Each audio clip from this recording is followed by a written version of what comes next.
nitie pogruok mana matin e paro, but ok ni nitie ng'ama dwa wuok e party.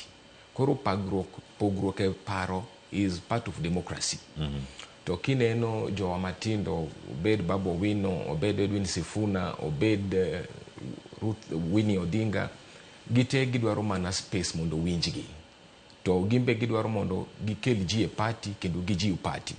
Nikech pok aneno gimoro amora marach ma these young leaders have done. Nikech all they have been saying en ni ka Baba Sani onge, wadhi watim NDC. To onge any problem NDC nikech kata our party leader Oburu Odinga nowacho ni is very much ready mondo ji odhi oyier manyien mondo we have party structures. To ODM has party structures ma very vibrant. To kama wadhi e sani siasa matimoregi, gik matimoregi en mana ji gidore. Ng'ani gido koni, moro be gido koni. So a democracy is very healthy. To gima ng'eyo, ang'eni Babu Owino gi Edwin Sifuna gi Winnie Odinga magi jomowero ODM, magi jo party. To onge pogruok madhi timore, to ate wadhi siro Oburu Odinga as our party leader.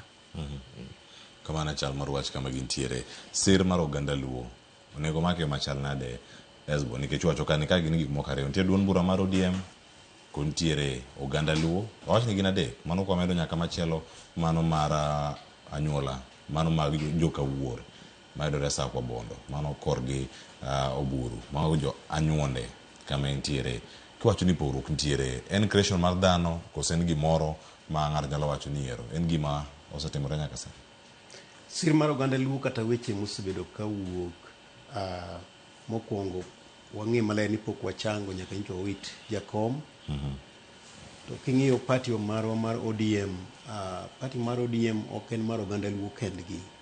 Yom wan kaka joluo monego Nyasaye konywa kendo mondo wayombi en ni nyaka wang'e ni ogendni mamoko ma bende kodwa e party marwa mar ODM bende ng'iyowa kendo gipimowa.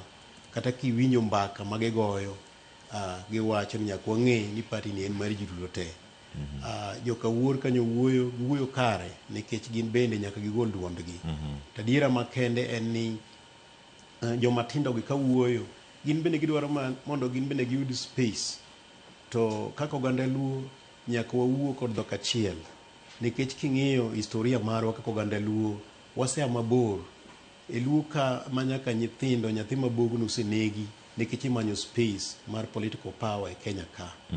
To kwa ng'iyo kama nyo jakom oaye kodwa motiyo matek, ma en nyo owewa ka koro wan e sirikal, kendo waneno ka nitiere ondamo kwa pimo mosruok mano mosore kod Uhuru Kenyatta